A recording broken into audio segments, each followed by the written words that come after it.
The bride stumbled through the blizzard with frostbitten fingers clutching a torn wedding dress, her veil long lost to the Wyoming wind, and collapsed against the wooden door of a ranch house, just as consciousness began to slip away. Nathan Dawson had been nursing a cup of coffee by the fire when he heard the thump against his front door. He lived alone on his cattle ranch 5 miles outside Lead, South Dakota, and visitors were rare enough in good weather. Let alone during the worst snowstorm of 1885 he had seen in his 26 years. He grabbed his rifle out of habit, approached the door cautiously, and pulled it open to find a woman in white crumpled on his doorstep like a broken dove. "Jesus Christ," he breathed, dropping the rifle and hauling her inside. Her lips were blue, her skin pale as death itself. He kicked the door shut against the howling wind and carried her to the fire, laying her on the thick bearskin rug. Her wedding dress was soaked through, the fabric stiff with ice in places. He knew he had to get her warm and dry immediately, or she would not survive the night. Nathan worked quickly, his hands steady despite the shock. He had seen men die from exposure during harsh winters, watched frostbite claim fingers and toes. He stripped the wet dress from her shaking body with clinical efficiency, trying not to think about the impropriety, focusing only on saving her life. He wrapped her in every blanket he owned and held her close to his chest, sharing his body heat while the fire crackled beside them. She did not wake for hours. Nathan sat with her through the night, occasionally adding wood to the fire, checking her breathing, rubbing circulation back into her hands and feet. The storm raged outside, rattling the windows and piling snow against the walls. No one would be going anywhere until it passed. Dawn brought weak gray light through the frosted windows, and with it, a pair of violet eyes fluttering open. She stared at him with confusion and fear, then looked down at herself wrapped in blankets, her wedding dress hanging by the fire to dry. "Easy now," Nathan said, his voice gentle. "You collapsed on my doorstep last night during the storm. I had to get you warm. You were half frozen." She tried to speak, but her throat was too raw. He brought her water, helped her sip it slowly. After a few minutes, she managed to whisper, "Where am I?" "My ranch, about 5 miles outside Lead, South Dakota. I'm Nathan Dawson." He studied her face, looking for signs of injury beyond the cold exposure. "What's your name? What were you doing out in that storm in a wedding dress?" Her eyes filled with tears. "Violet Vaughn." She closed her eyes and the tears spilled over. "I was supposed to get married yesterday, in Deadwood." Nathan waited, giving her time. Outside, the wind continued its assault, but the worst of the storm seemed to be passing. "His name was Gerald Marsh," Violet continued, her voice breaking. "We had been engaged for 3 months. My father arranged it. Gerald owned a silver mine, had money, came from a good family back east. I thought I was doing the right thing." She pulled the blankets tighter around herself. "But then yesterday morning, hours before the wedding, I overheard him talking to one of his friends. He was laughing about how he was only marrying me to get access to my father's land. He already had a mistress in Cheyenne, planned to keep seeing her. He said I was just a means to an end." "Son of a bitch," Nathan muttered. I confronted him. He did not deny it. He told me to stop being childish, that this was how marriages worked among people of quality, that love was for the poor and foolish. Fresh tears tracked down her cheeks. So I ran. I took a horse from the livery and just rode. I did not care where I was going. Then the storm hit and I got turned around. The horse threw me when the lightning struck near us. I do not even know what happened to her. I just started walking and then I saw your light in the window." Nathan handed her a clean handkerchief. "You did the right thing running from a man like that." "Did I?" Violet laughed bitterly. "My father will be furious. Gerald's family is powerful, and I have nothing now. No money, no prospects, nowhere to go. She looked around the simple but sturdy cabin. I have imposed on your hospitality terribly. Once the storm clears, I will figure out where to go.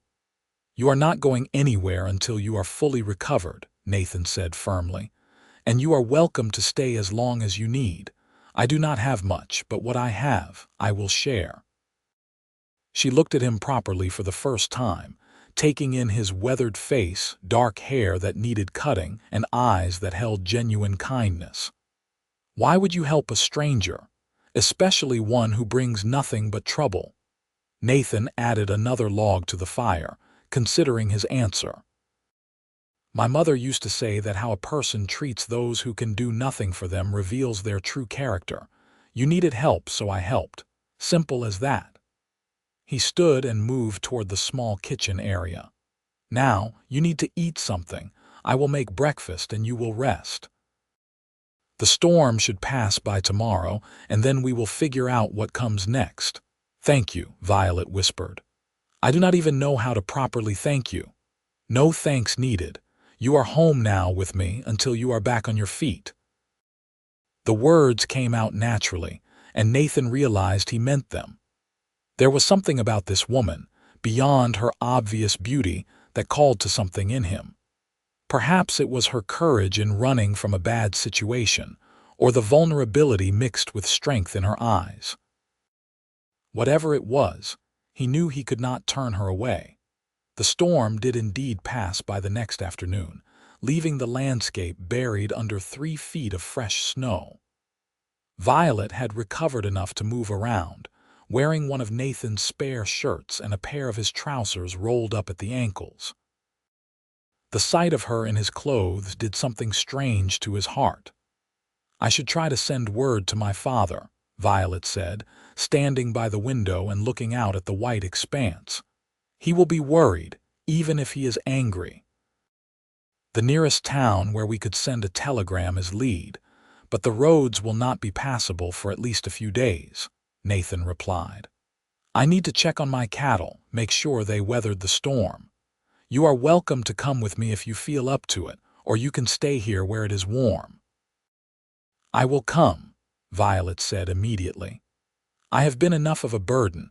The least I can do is help. Nathan found her some better-fitting clothes that had belonged to his younger sister before she married and moved to Colorado. They were a few years out of style, but they fit Violet reasonably well. Together, they bundled up and headed out into the pristine snow. The cattle had survived by huddling in the sheltered area near the barn. Nathan and Violet worked together to break ice on the water troughs and distribute hay. Despite having clearly never done ranch work before, Violet did not complain. She followed Nathan's instructions, asked questions when she did not understand, and threw herself into the tasks with determination. You are a quick learner, Nathan observed as they headed back to the house, both of them red-cheeked from the cold. I was always good at picking up new skills, Violet replied. My mother used to say I had restless hands, always needing to be doing something. She paused, then added quietly, she died when I was 15. Consumption. After that, it was just me and my father. He tried his best, but he never quite knew what to do with a daughter. Is that why he arranged the marriage to Gerald? Partly. But also because he thought it was what was best for me.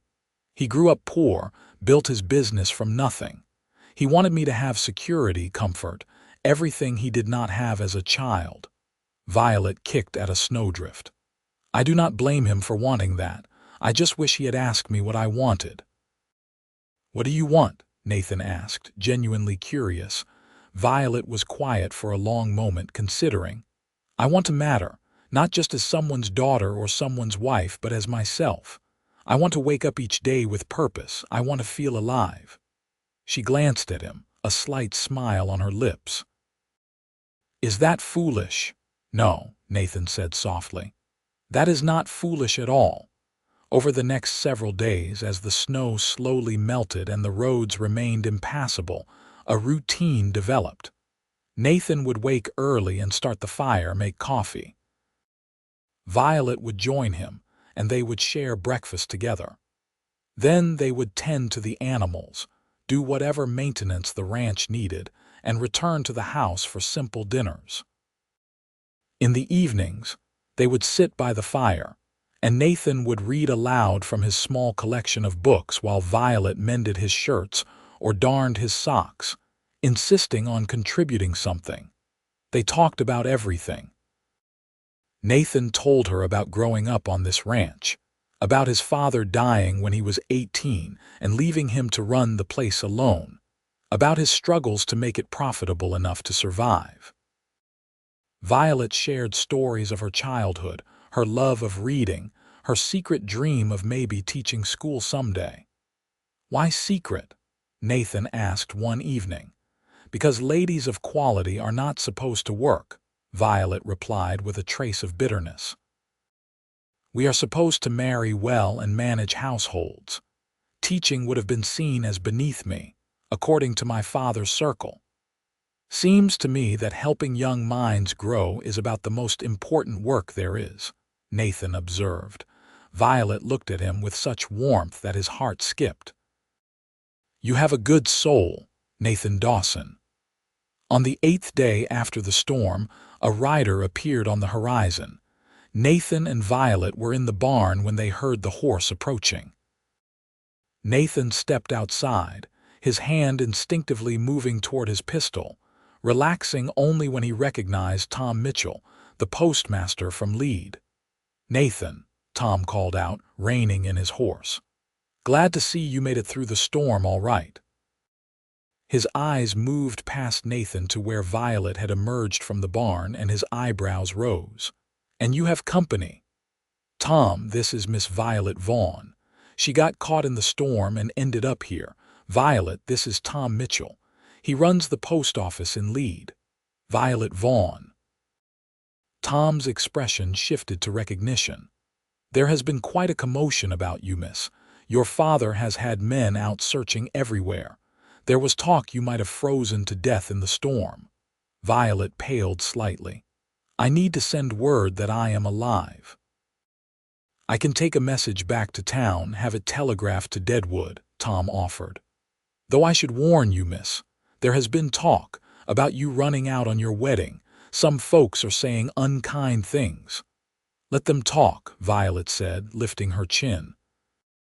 "I would rather be the subject of gossip than spend my life with a man who sees me as property." Tom's expression softened with approval. "Good for you, miss. I will deliver any message you want to send." Violet went inside to write a brief note to her father, informing him that she was alive, safe, and would return to Deadwood when she was ready to discuss her future. Not before. When she handed the sealed envelope to Tom, he tipped his hat to both of them. "For what it is worth," Tom said, looking between Nathan and Violet with knowing eyes, "I think you two make a fine pair. Nathan here is the best man I know. Honest, hardworking, treats everyone with respect." He nodded to Nathan. "And Miss Vaughn showed real courage from what I can tell." Courage and kindness are good companions. After Tom left, an awkward silence settled between them. The unspoken reality that had been building over the past week suddenly felt too large to ignore. Violet would have to leave eventually. She had a life elsewhere, a father to reconcile with, a scandal to weather. And Nathan had his ranch, his simple life, his solitude.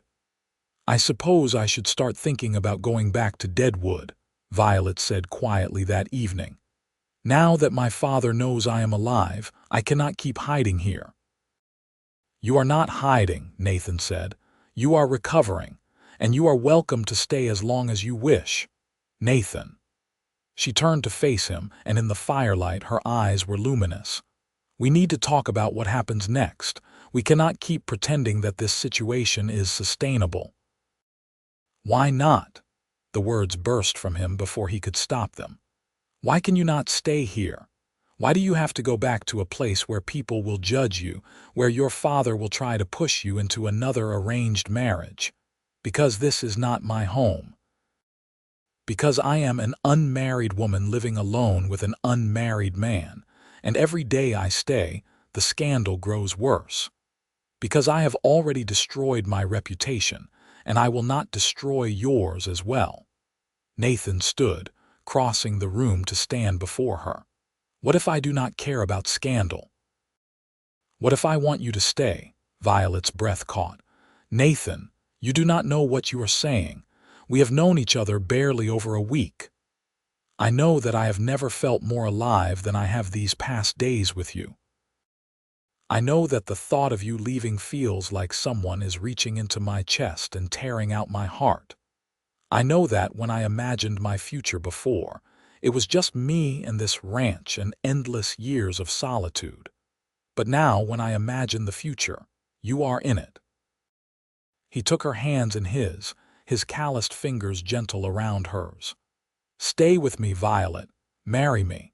Not because of obligation or arrangement, but because we choose each other. Nathan, this is crazy.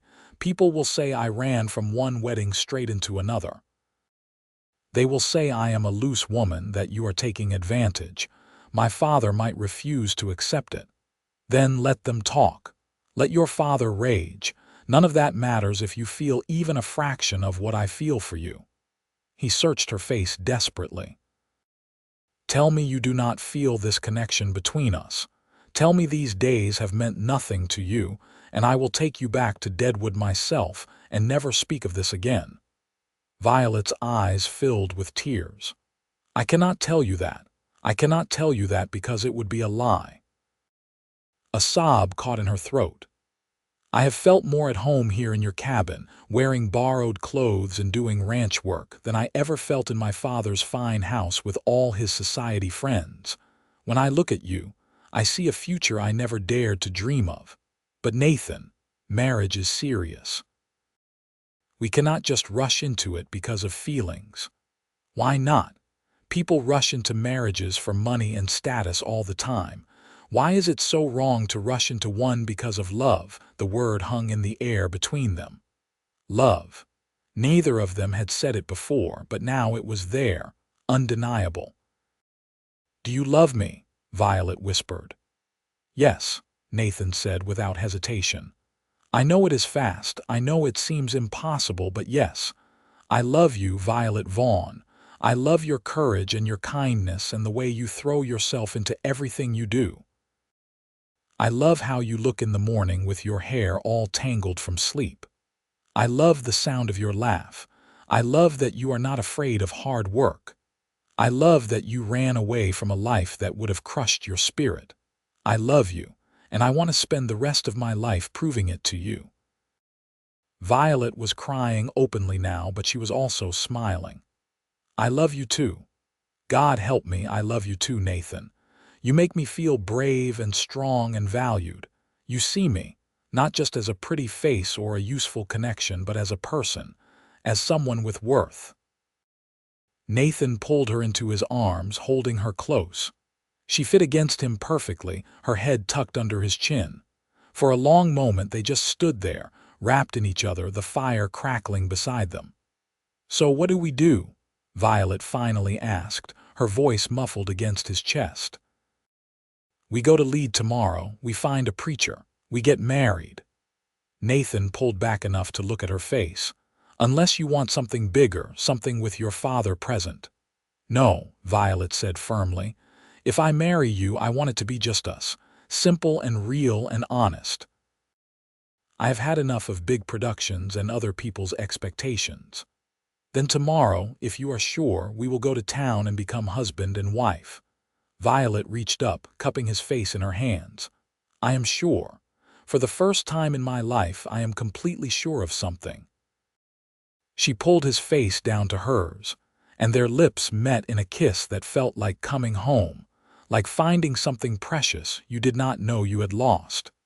They traveled to Lead the next morning, riding double on Nathan's horse through the melting snow. The town was small, just a main street with a general store, a saloon, the post office, a blacksmith, and a small church. The preacher, Reverend Samuel Cole, was a weathered man in his 50s who listened to their story with kind eyes. "This is quite sudden," he observed. "Are you both certain this is what you want? Miss Vaughn, I know there has been talk about your situation. I do not want to see you jump from one unfortunate decision into another." "With all due respect, Reverend," Violet said steadily, "running from Gerald Marsh was the first good decision I made in months, and marrying Nathan is the second. I know my own heart.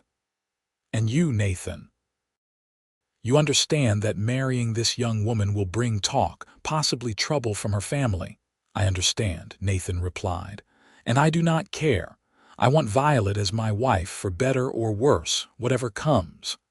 Reverend Cole studied them both, then nodded slowly. "Very well. I have married couples who have known each other for years and still did not make it work, and I have married couples who barely knew each other who built strong partnerships. Love is a choice you make every day, not just a feeling. If you are both willing to make that choice, I will perform the ceremony." Tom Mitchell and his wife Sarah served as witnesses. The ceremony was simple, held in the small church with afternoon light streaming through the plain glass windows. Violet wore a simple blue dress that Sarah had loaned her, and Nathan wore his best shirt and vest. When he slipped a plain gold band onto her finger, one he had purchased from the general store just minutes before, Violet felt her heart swell with emotion. "I now pronounce you husband and wife," Reverend Cole said with a smile. "Nathan, you may kiss your bride." The kiss was gentle, reverent, full of promise. When they pulled apart, they were both smiling. "Welcome to lead, Mrs. Dawson," Sarah Mitchell said warmly, embracing Violet. "Do not worry about the gossips. Anyone with eyes can see that you two belong together." They spent their wedding night in the simple bedroom of Nathan's ranch house. Nathan was gentle and patient, and Violet felt herself blossom under his touch. There was no doubt in her mind that she had made the right choice. This man, this life, this was what she had been searching for all along. The next morning, reality began to intrude. A rider arrived with a letter from Violet's father, demanding that she return to Deadwood immediately to discuss her future. The letter was cold and formal, making no mention of relief at her safety, only anger at her disgrace. "I should go see him," Violet said, staring at the letter. "I should tell him face to face that I am married now, that I am not coming back." "We will go together," Nathan said firmly. "You are my wife. Whatever you face, you will not face it alone." They made the journey to Deadwood 2 days later. The town was larger than Lead, bustling with activity from the gold and silver mining operations. Violet directed Nathan to her father's house, a substantial 2-story building on the better end of town. Victor Vaughn was a tall, imposing man with graying hair and hard eyes. He received them in his study, his expression thunderous. "So you finally deigned to return," he said to Violet, ignoring Nathan entirely. "Do you have any idea what you have put me through? The embarrassment. Gerald Marsh has threatened legal action. His family has spread vicious rumors. Our family name is being dragged through the mud. Gerald Marsh is a liar and a cheat who only wanted me for your land," Violet replied, her voice steady despite the fear Nathan could see in her eyes. "I heard him admit it myself. I will not apologize for refusing to marry a man like that. You could have come to me. We could have handled it discreetly. Instead, you ran off like a child and apparently shacked up with some cowboy." Victor's gaze finally moved to Nathan, dismissive and cold. "Who are you?" "Nathan Dawson, sir, and Violet did not shack up with anyone. We are married. Properly and legally before God and witnesses." The silence that followed was deafening. Victor's face went through several shades of red. "Married? You married some ranch hand without my permission, without my blessing. I married a good man who treats me with respect and sees me as a person, not a piece of property, Violet said, moving closer to Nathan's side. I am 22 years old, Father. I did not need your permission. You needed my consent to access your mother's inheritance, Victor shot back. Which you will not receive unless I approve of your marriage, and I do not approve. This is clearly a case of you acting rashly, probably out of spite. I will have the marriage annulled. You cannot annul a lawful marriage that has been consummated, Nathan said quietly. And even if you could, I would not let you. I love your daughter, Mr. Vaughn. I will provide for her and protect her and honor her for the rest of my life. I may not have the wealth or status you wanted for her, but I can promise you that she will be valued and cherished. Pretty words from a nobody, Victor sneered. Violet, I am giving you one chance. Leave this man, come home, and I will do what I can to salvage your reputation. Perhaps we can find someone willing to overlook this scandal, someone older who needs a young wife and is not too particular about her past. No, Violet's voice was clear and firm. I am not leaving Nathan. He is my husband and I love him. If that means I lose my inheritance, so be it. I would rather have a simple life with a man who loves me than all the money in the world with someone who sees me as a transaction. Victor's expression hardened into something cold and final. Then you are no longer my daughter. Get out of my house. Do not come back. Do not write. As far as I am concerned, Violet Vaughn died in that blizzard. The words hit like physical blows, and Nathan felt Violet flinch beside him. He put his arm around her shoulders, steadying her. That is your choice, sir, Nathan said, but you are making a mistake. You are throwing away your daughter over pride. I hope someday you realize what you have lost. They left quickly, before Victor could say anything else. Violet held herself together until they were back on the street, and then she began to shake. Nathan pulled her into an alley, away from curious eyes, and held her while she cried. I am sorry, she sobbed. I knew he would be angry, but I thought maybe once he met you, once he saw how much we care for each other, he might soften. I did not think he would actually disown me. You have nothing to apologize for, Nathan said fiercely. His cruelty is not your fault. You did nothing wrong. I have cost you any chance at my inheritance. We could have used that money for the ranch. I do not want his money, I want you. That is all I have ever wanted. Nathan tipped her face up to meet his eyes. We will build our own life, our own future. We do not need his approval or his money to be happy. A voice interrupted them. Violet, is that you? They turned to see a young woman around Violet's age, elegantly dressed, staring at them with wide eyes. Margaret, Violet said, wiping her tears quickly. Hello. Margaret Hutchins had been Violet's closest friend before the wedding disaster. She approached cautiously, her eyes taking in Violet's simple dress and the way she stood close to Nathan.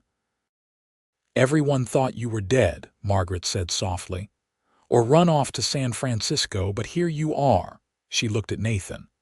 And who is this? This is my husband, Nathan Dawson. Nathan, this is Margaret Hutchins, an old friend. Margaret's eyebrows rose. Husband, Violet, what happened? The stories going around town are wild.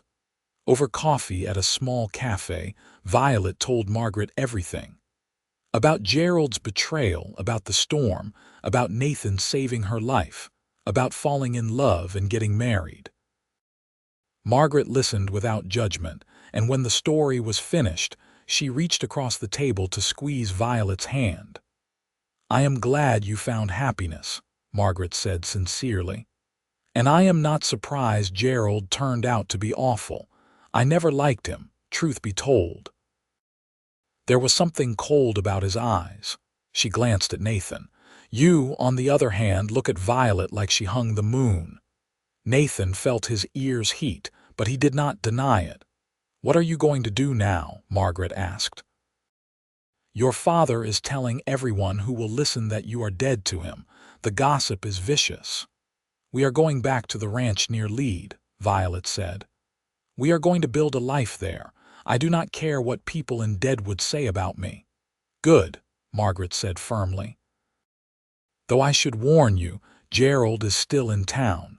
He has been telling everyone that you were unbalanced, that he is lucky to have escaped marriage to someone so unstable. His pride is wounded. Let him say what he wants, Violet replied. I am not afraid of Gerald Marsh.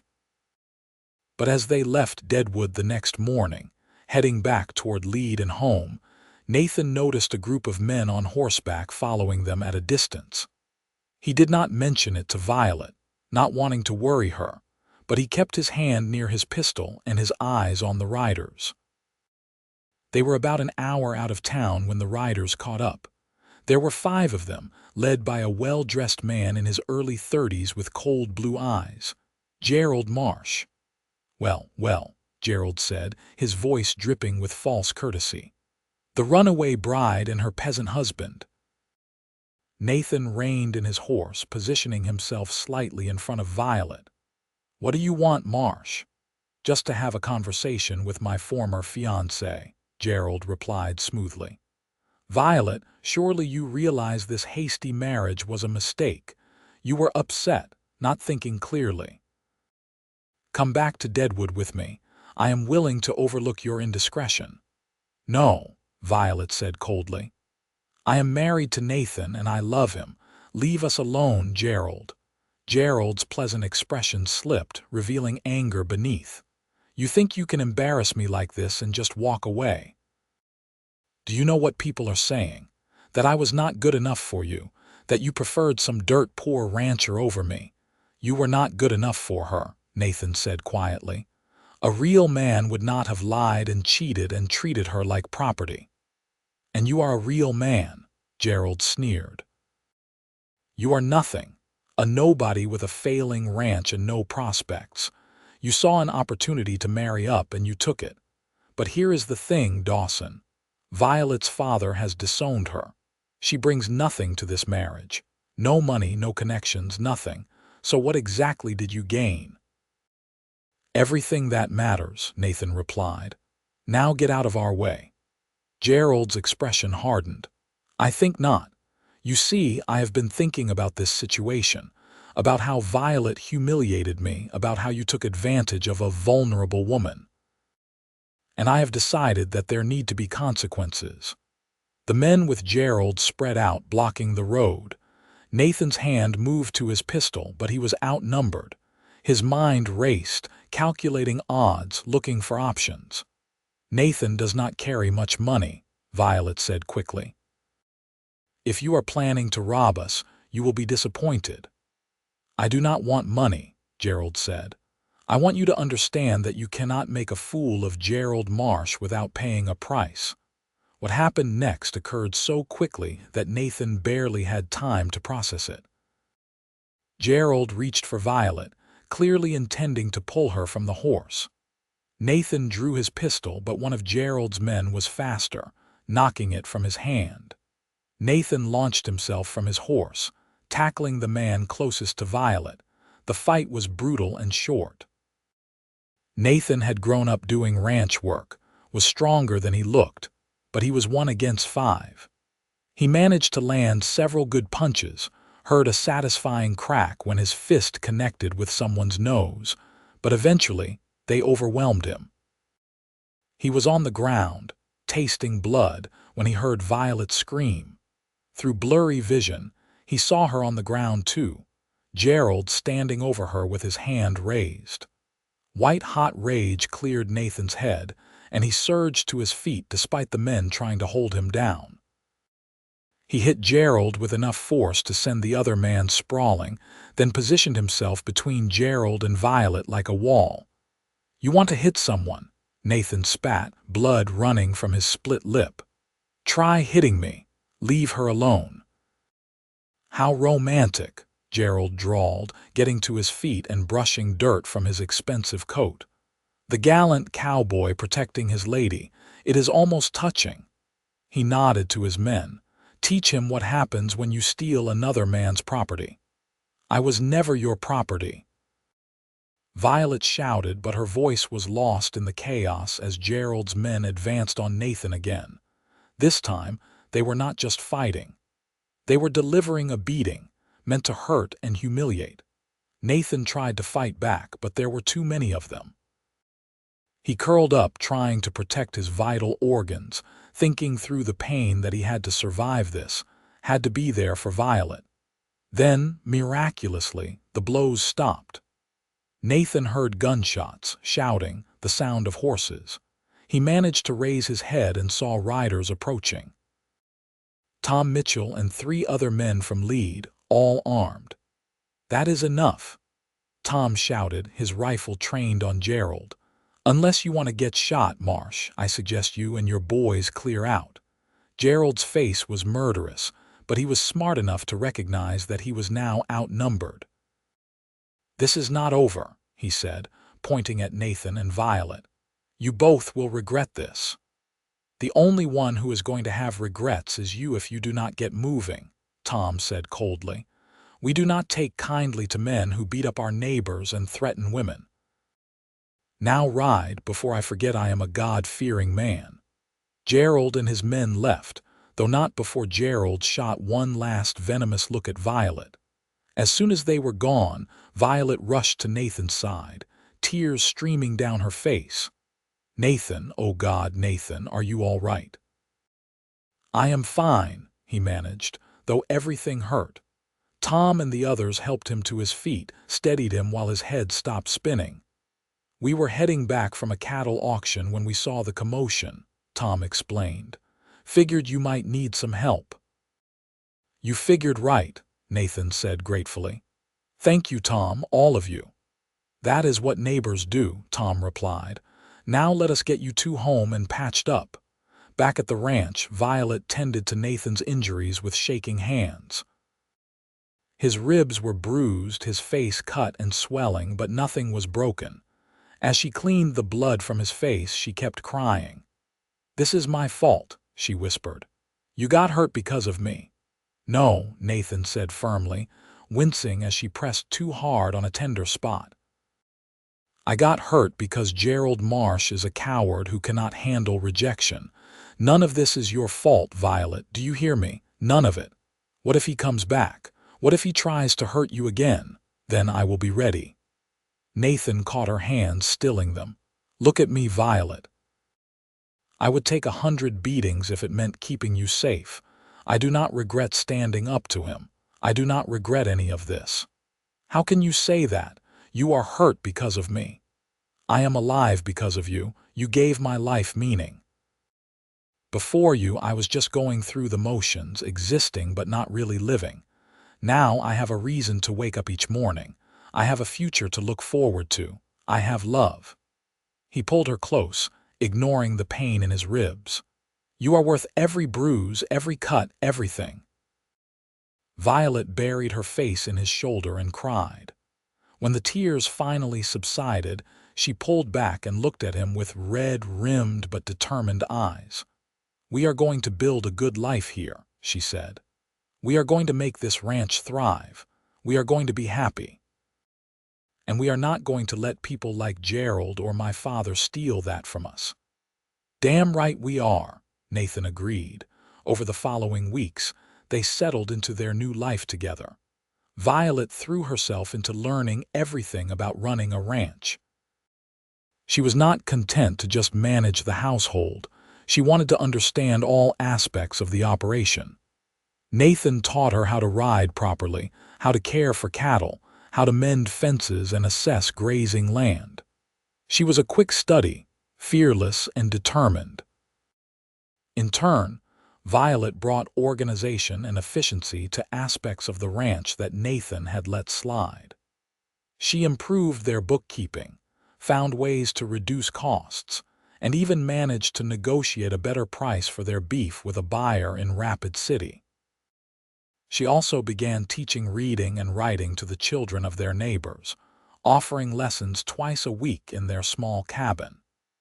It brought her joy and gave her the sense of purpose she had always craved. The community and lead embraced them. Tom and Sarah Mitchell became close friends, often sharing meals with them. The other ranchers appreciated Nathan's work ethic and Violet's kindness. Slowly but surely, they built a network of support and friendship. Spring arrived, bringing warmer weather and new life to the land. Violet discovered she was pregnant in late April. When she told Nathan, his face lit up with such pure joy that she felt her heart might burst. "We are going to have a baby," he said wonderingly, placing his hand on her still flat stomach. "You are going to be a mother and I am going to be a father. Are you happy?" Violet asked, though she could see the answer in his eyes. "Happy does not even begin to cover it," Nathan replied, kissing her deeply. "I am terrified and excited and grateful all at once." The pregnancy progressed smoothly. Violet continued working on the ranch as long as she could, only slowing down in the final months when her belly made it difficult to move easily. Nathan became almost comically protective, constantly worrying about her health and comfort. "I am pregnant, not dying," Violet would remind him with exasperated affection whenever he tried to prevent her from doing even simple tasks. Their son was born in late December, during the first real snow of winter. Sarah Mitchell served as midwife, coaching Violet through the long labor while Nathan paced anxiously outside. When he was finally allowed into the room and saw Violet holding a tiny bundle wrapped in blankets, tears streamed down his face. "A boy," Violet said softly, exhausted but radiant. "We have a son, Nathan." They named him Marcus Dawson after Nathan's father. He had a shock of dark hair and a strong set of lungs. Nathan held him with shaking hands, awed by the tiny perfect person they had created. "Hello, Marcus," he whispered. "I am your father, and I promise to do everything I can to be worthy of you."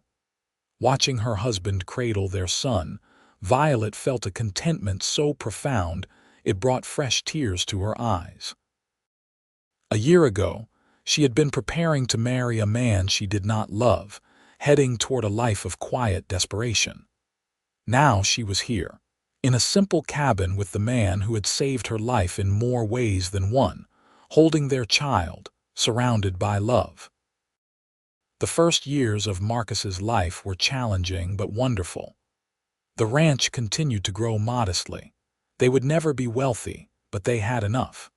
More importantly, they had each other. When Marcus was 2, Violet received an unexpected letter. It was from Margaret Hutchins, who had married a lawyer and moved to Denver. The letter contained startling news. Gerald Marsh had been arrested for fraud and embezzlement. His silver mine had been a scam, and when investors discovered the truth, he had tried to flee. He was now in prison, facing a lengthy sentence. "Part of me feels like I should feel something," Violet said after reading the letter aloud to Nathan. "Satisfaction or vindication or something, but mostly I just feel sorry for him. He could have built a real life, but he was too focused on shortcuts and schemes." "That is because you have a good heart," Nathan said, bouncing Marcus on his knee. "You do not need to waste energy hating him.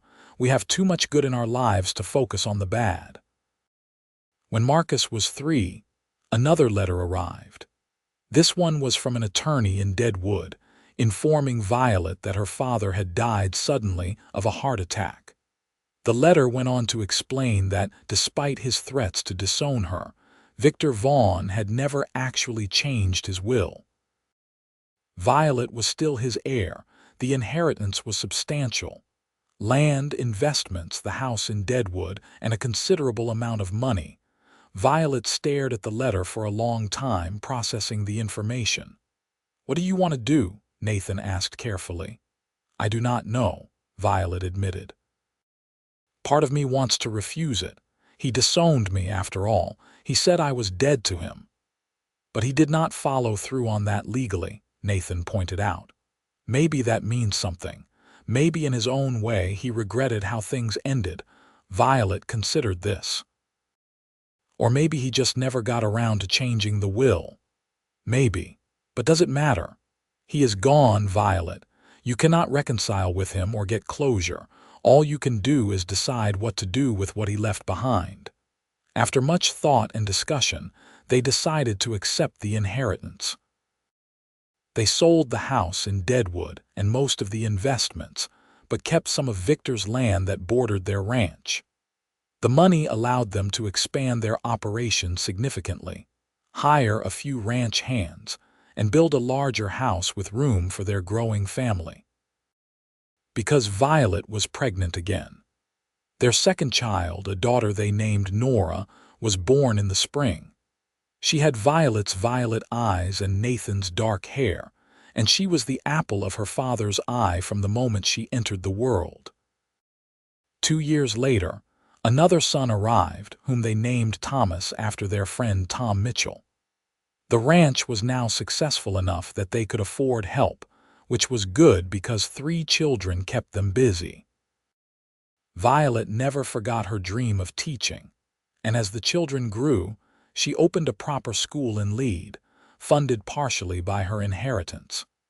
She taught not just reading and writing, but also practical skills and critical thinking. Her school became known throughout the region for its quality and her dedication to her students. Nathan continued to run the ranch, now one of the most successful in the area. He was known for treating his ranch hands fairly, paying good wages, and always being willing to help neighbors in need. Marcus grew up learning the business from his father, showing the same dedication and work ethic. One evening when Marcus was 15, Nora was 13, and Thomas was 11, the family gathered around the dinner table. It had become tradition to share one good thing from the day, a practice Violet had started when the children were small. "I finished mending the south fence," Marcus offered, "all by myself, and it is solid." "I helped Mrs. Henderson with her arithmetic," Nora said. "She is getting much better." "I saw a hawk catch a rabbit," Thomas added. "It was incredible." They all looked at Violet. She smiled, glancing at Nathan with a knowing look. "I have something to share. We are going to have another baby." The children erupted in excited chatter. Another sibling. Nora immediately started planning how to help with the baby. Marcus looked slightly embarrassed but pleased. Thomas wanted to know if it would be a brother or sister. "We will find out when the baby arrives," Nathan said, laughing. "Just like always."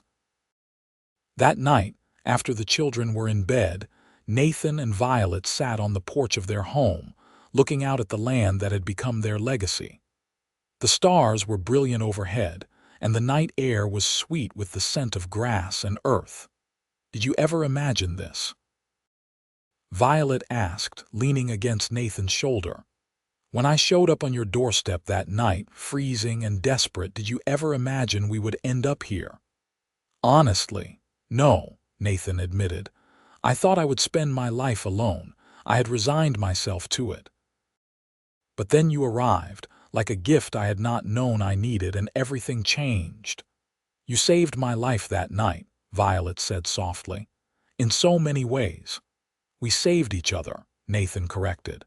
"You gave me a reason to live, not just exist. You brought love and laughter and purpose into my life. You gave me a family, a future, a home that is more than just a building." "You told me I was home that very first day," Violet remembered. "You said I was home with you, and you were right." "I had been searching for home my whole life without knowing it, and then there it was, in a simple cabin in South Dakota with a cowboy who saw me for who I really was." "And who you really were was extraordinary," Nathan murmured, kissing the top of her head. Their fourth child, another daughter they named Rose, was born healthy and strong. By the time she was 5, Marcus had taken over much of the day-to-day running of the ranch, allowing Nathan to slow down a bit. He was in his mid-40s now, Violet in her early 40s, and they had built a life beyond anything either of them had dreamed possible. Margaret visited sometimes, bringing her own children to play with the Dawson kids. She and Violet would sit on the porch, drinking lemonade and watching the children run wild, laughing about how far they had both come from the restricted lives they had once lived in Deadwood. "You know, there are still people who talk about your scandal," Margaret mentioned once, grinning. "About how you ran out on Gerald Marsh and married a cowboy you barely knew." "Let them talk," Violet replied contentedly. "They can say whatever they want. I have everything I need right here." And it was true. The scandal that had once seemed so devastating had faded into old gossip, barely remembered by anyone except those who had lived through it. What mattered was the life they had built, the family they had raised, the love that had only grown stronger with each passing year. Nathan taught all their children to ride, to work hard, to treat others with respect. Violet taught them to read, to think critically, to value education and kindness. Together, they created a home full of laughter and warmth, a place where everyone was welcome. Tom Mitchell joked that their dinner table was like a community center, always full of people. Neighbors would stop by and somehow end up staying for meals. Ranch hands were treated like family. Violet's students often came by for extra help or just to talk. The Dawson Ranch became known not just for its successful cattle operation, but for the generosity and hospitality of its owners. As the years passed, Nathan and Violet watched their children grow into remarkable adults. Marcus married a kind woman named Elizabeth and took over running the ranch entirely, allowing Nathan to fully retire. Nora became a teacher like her mother, eventually taking over the school and lead. Thomas, always adventurous, became a deputy sheriff, dedicated to keeping the community safe. Young Rose showed an early talent for drawing and painting, and Violet encouraged her artistic pursuits while still ensuring she had a practical education. On their 20th wedding anniversary, Nathan surprised Violet with a trip to Denver. It was the farthest either of them had traveled in years, and Violet was excited by the adventure. They stayed in a fancy hotel, ate in nice restaurants, saw a theater production. It was wonderful, but both of them were eager to return home. "All of this is lovely," Violet said as they boarded the train back to South Dakota. "But I prefer our front porch and simple meals and the sound of our grandchildren laughing."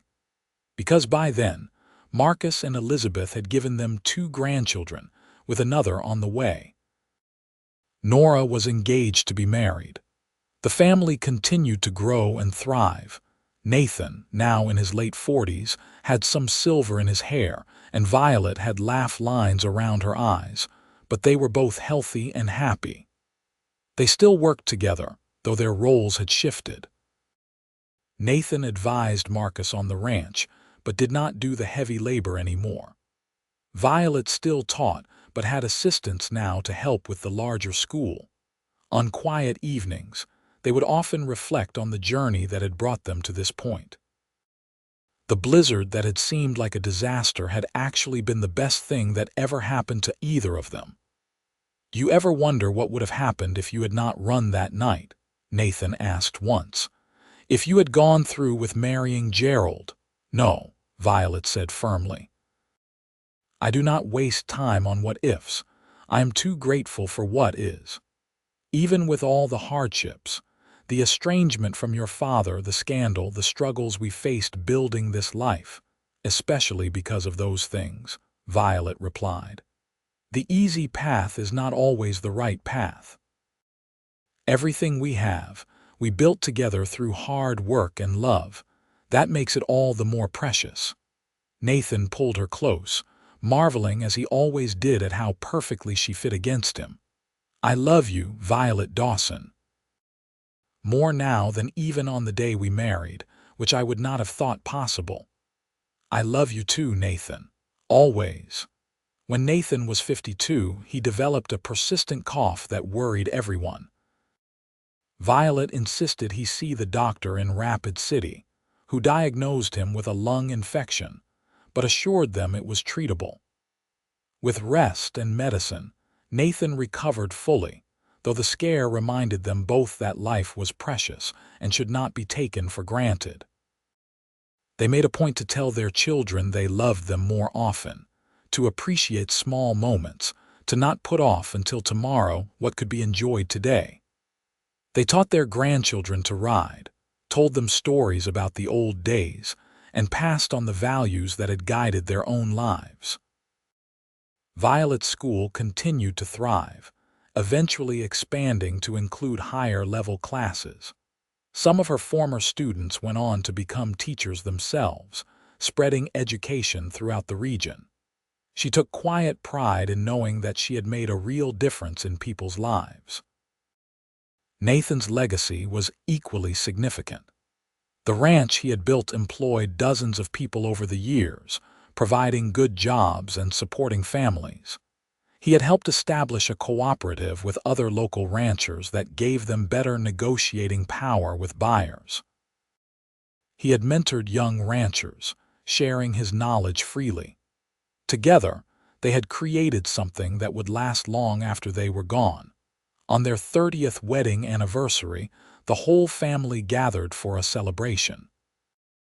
All 4 of their children were there, along with spouses, grandchildren, close friends, and neighbors. It was a joyous chaos of laughter and love, exactly the kind of gathering that made both Nathan and Violet happiest. Marcus stood up to make a toast. "To my parents," he said, raising his glass, "who taught us that love is a choice you make every day, that hard work is its own reward, and that family is everything. Thank you for showing us what a true partnership looks like. And for being completely insufferable with how in love you still are," Nora added with a teasing grin, making everyone laugh. "We will take that as a compliment," Nathan said, pulling Violet close and kissing her soundly, which prompted groans from the children and giggles from the grandchildren. Later, when the guests had gone home and the house was quiet, Nathan and Violet sat in the rocking chairs on their porch, holding hands and watching the sunset paint the sky in shades of orange and pink. 30 years, Violet mused. It has gone so fast. "And yet I can still remember every detail of the night you arrived," Nathan said. "The sound of you collapsing against the door, how cold you were, the way you looked at me when you first opened your eyes. I remember thinking you had the kindest eyes I had ever seen," Violet recalled. "Even before I knew anything else about you, I felt safe. You said I was home now with you," Violet continued. "And you were right. I had spent my whole life feeling like I did not quite fit anywhere, and then suddenly I was exactly where I belonged." They sat in comfortable silence for a while, the kind of silence only possible between 2 people who knew each other completely. The years had been good to them, full of love and laughter and hard work. They had weathered storms both literal and figurative, and they had come through stronger for it. As darkness fell and the first stars appeared, Nathan helped Violet to her feet. They walked inside together, hand in hand, ready to face whatever came next, knowing that as long as they had each other, they could handle anything. Years continued to pass, each one bringing new joys and challenges. Nathan and Violet grew older gracefully, surrounded by the family they had created and the community they had helped build. Their love, which had begun in the chaos of a winter storm, had mellowed into something deep and enduring, a foundation upon which everything else in their lives was built. When Nathan was 60, he began having trouble with his knees, the result of decades of hard physical labor.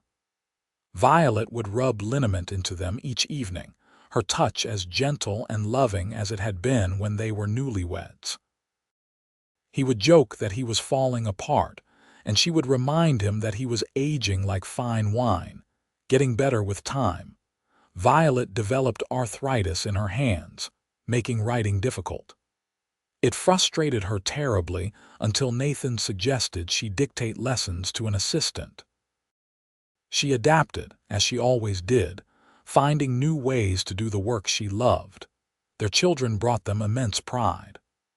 Marcus ran the ranch with skill and integrity, expanding it even further while maintaining the ethical standards Nathan had established.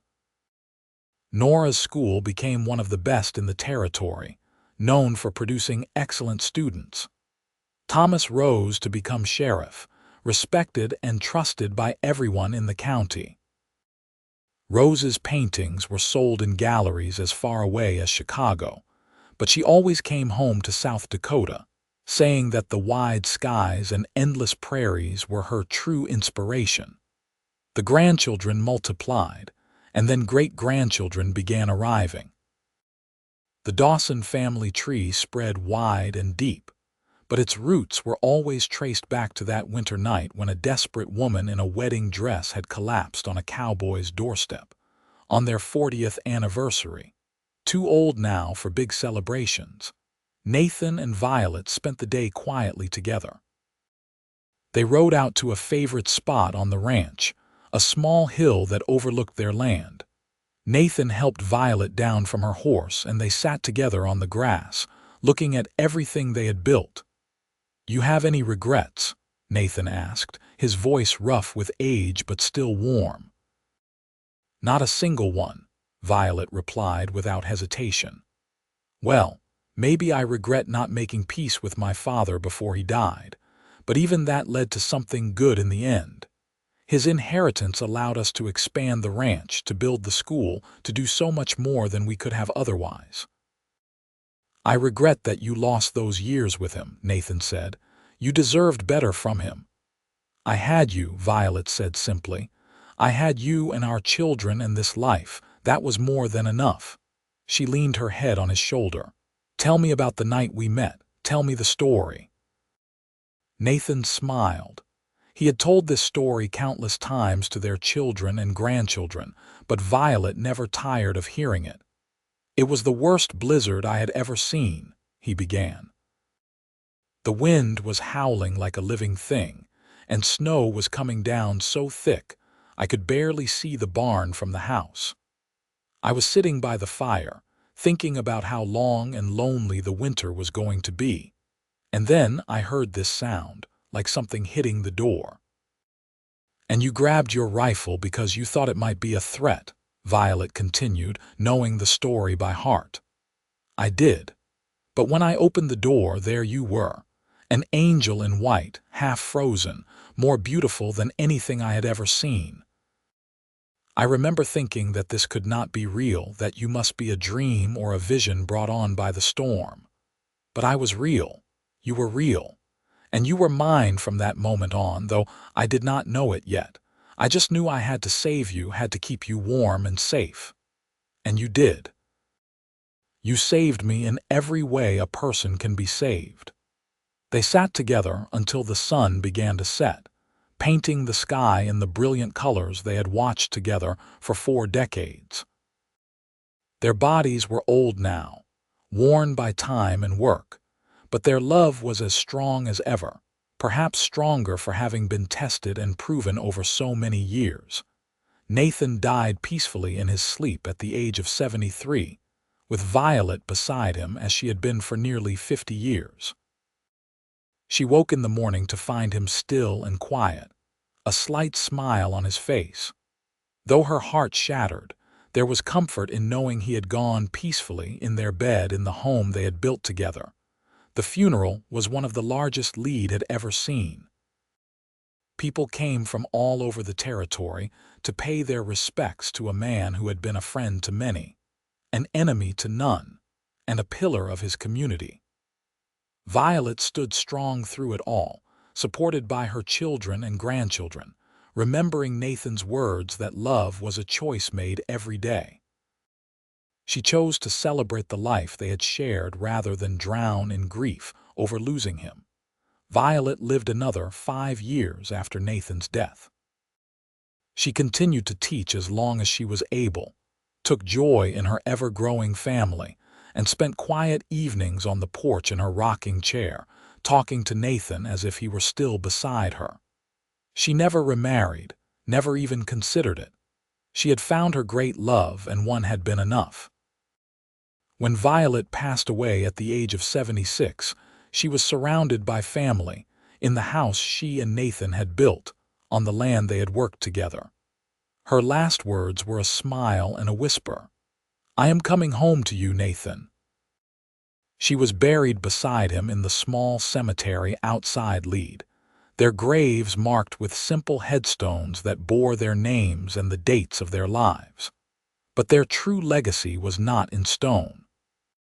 It lived on in their children and grandchildren, in the school that still bore Violet's name, in the ranch that Marcus's children now ran, in the values they had instilled, and the love they had demonstrated. Years later, when great-great-grandchildren would ask about Nathan and Violet, the story was always told the same way. It was a winter night, the worst blizzard anyone could remember. A woman in a wedding dress, running from a life that would have crushed her spirit, found her way through the storm to the door of a lonely cowboy. He had taken her in, told her she was home now with him, and it had been true. They had built a life together based on mutual respect, genuine love, and hard work.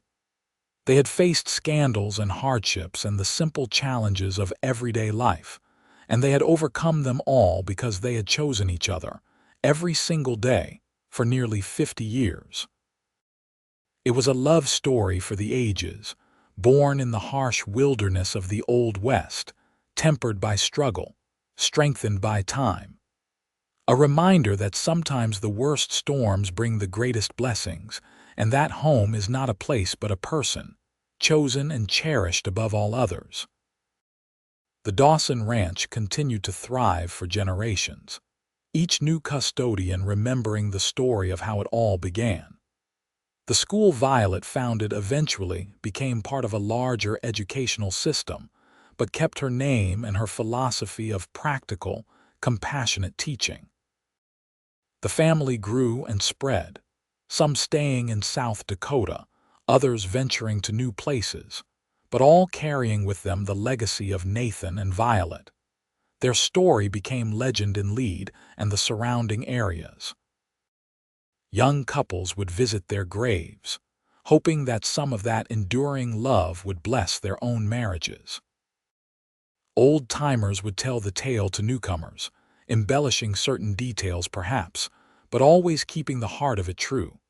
A winter storm, a desperate woman, a kind man, and a love that had transformed 2 lives and countless others. In the end, Nathan and Violet's story was simple but profound.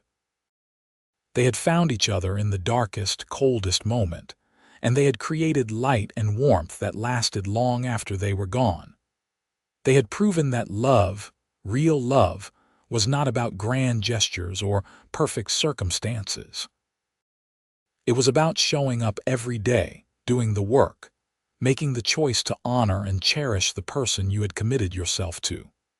Their great-granddaughter Emma, who inherited Violet's violet eyes, became a writer and eventually penned a book about their love story.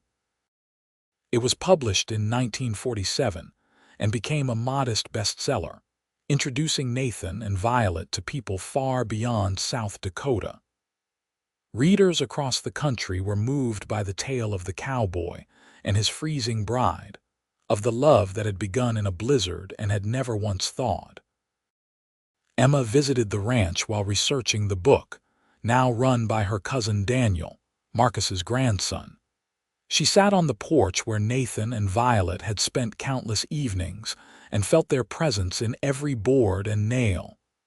They were extraordinary people, Daniel told her. But they would have told you they were just ordinary folks who loved each other and did their best. I think that was what made them special. They did not try to be heroes. They just tried to be good to each other and to the people around them. Emma included that quote in her book, in the final chapter. She ended the story with Violet's death, with her final words about going home to Nathan, and then she added an epilogue about the legacy they had left behind. Not just in land or buildings or money, but in the values they had instilled, in the example they had set, in the proof they had offered that true love was real and worth fighting for. The book helped preserve their story for future generations, but in Lade and on the ranch, their memory needed no book. It lived in the land itself, in the school, in the family traditions passed down through the years. Every winter, when the first big snow fell, someone would always tell the story of how it all began. How winter had brought a freezing bride to a cowboy's doorstep, and how he had told her she was home now, with him, and made it true. And on quiet nights when the wind howled and snow fell heavy, people swore you could feel their presence on the ranch. Two souls still together, still in love, still home.